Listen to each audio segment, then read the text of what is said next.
Getting a world record on a classic Trackmania track is incredibly difficult, as it demands near-perfect driving. As an average player, I always thought I didn't stand a chance. But for a brief moment, that wasn't true.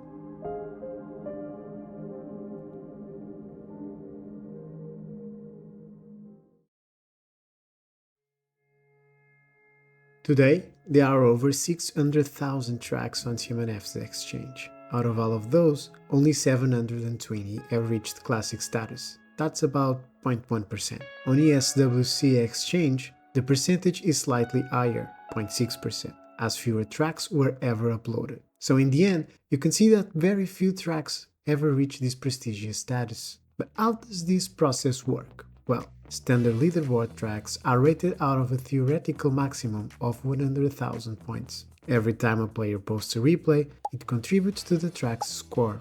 Over time, as more high-rated players post replays, the track rating inflates. Eventually, the highest rated tracks become classic tracks. This process is manually carried over by the TMX's crew. It is now clear just how difficult and competitive these world records really are.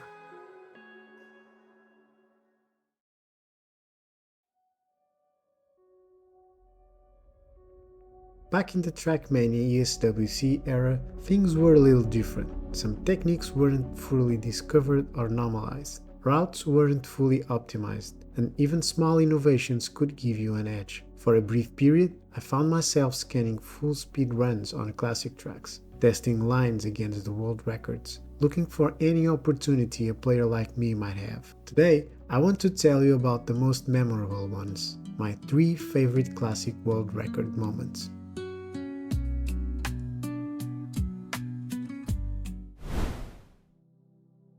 This track was uploaded by Safiron in January 2008, a 50+ second full-speed map with a really clever reuse section. I only discovered it 3 years later, in 2011. At the time, the world record was held by Chunky from Fusion, a very strong and well-known team back then. His time was 56.8, just 1/100th ahead of Evil.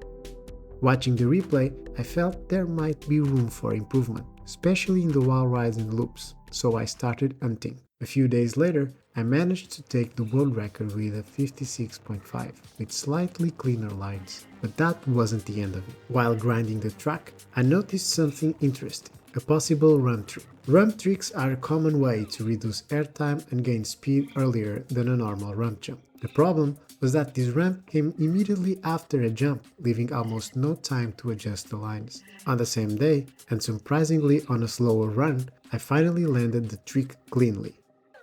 The extra speed snowballed through the rest of the track, and I crossed the finish line with a 55.91, the first 55-second time on the map. That record lasted for about a year and a half, until someone else destroyed it completely. In August 2012, Dawn from Aurora Racing found a new opportunity no one had ever noticed before. An early speed slide triggered by tapping the brake button. Even without doing the run trick, the early speed gain and clean lines were enough to set an impressive new world record of 55.70, a time that still stands today. This map was uploaded by Sarkia in June 2007. It's a full-speed track built in a style that made me fall in love with Trackmania in the first place. The core of the map is simple, loops and wall ride. On the last loop, there was no scenery and no final checkpoint, and because of that, 2010, the player Ivica found a way to cut the loop entirely. With that shortcut, he set a new world record of 54.53, beating the previous record by just 5/100ths. That tiny margin showed me just how much potential there still was. And even though this kind of track was exactly my style, I was never really interested in cuts. So during my classic streak, 2011, I first managed to take the no-cut world record with a 54.55. I was only 200 away from beating the cut world record without using it at all. And eventually, almost as a throwaway run, I decided to try the cut on the last loop. And to my surprise, it worked. I crossed the finish line with a 54.17. That time would stand for nearly 10 years, until Hellcat completely changed the cut approach with a new technique, the bug finish. A puck finish happens when you hit the finish block at a specific angle, causing the game to register the finish as if you crossed the line normally. This shaved off more than a full second. Over the following years, Hellcat and Jofo kept pushing the record further, until Jofo finally settled it with a 52.50 in April 2023.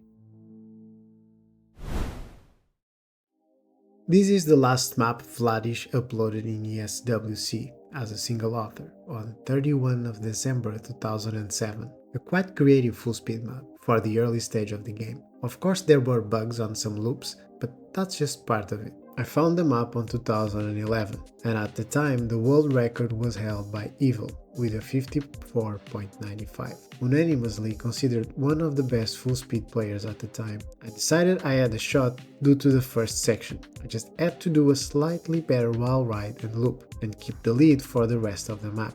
I remember the joy I felt after being able to achieve world record without new cuts or tricks, just plain driving. My 54.87 was not challenged for 10 full years, until Hellcat started playing it, and he was getting closer and closer until it actually beat me with a .85. It was only in 2023 that Jofo became the current record holder with a 54.76.